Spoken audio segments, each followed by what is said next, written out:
sì, ci siamo. E soprattutto ci siete, perché questo è importante. Buonasera.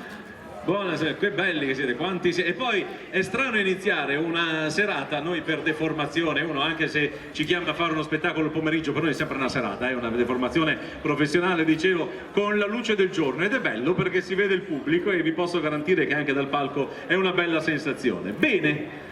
Alle mie spalle trionfa questa corona bellissima che è la corona di Miss Italia, e quindi avete capito che noi siamo qui per presentare insieme a voi delle bellissime ragazze che concorrono al titolo di Miss Caltana di Santa Maria di Sala. Quindi siamo in occasione di questa bella iniziativa. Io rivolgerei un applauso a tutti gli organizzatori di questa festa perché vi stanno facendo divertire, vi faranno divertire, e quest'anno nel palinsesto delle iniziative hanno deciso di portare anche Miss Italia. Dicevo, abbiamo innanzitutto delle belle ragazze da vedere perché sono coloro che sono in trepida attesa per uscire, farsi giudicare dalla giuria, ma soprattutto farsi apprezzare da voi, perché come sempre Miss Italia è del pubblico che da 77 anni la segue con così tanta attenzione. Eccole qui le candidate al titolo di Miss Caltana di Santa Maria di Sala. Eccole!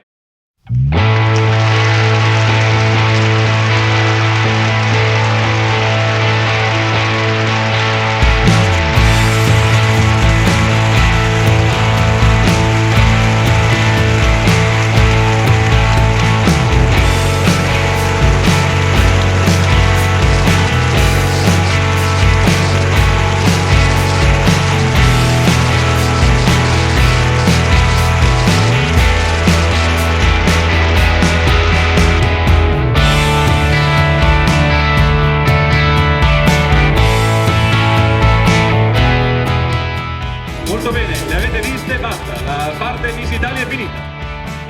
Mi hanno detto bisogna essere veloci, noi stringiamo, stavo scherzando, le abbiamo viste tutte insieme e adesso andiamo a conoscerle una a una.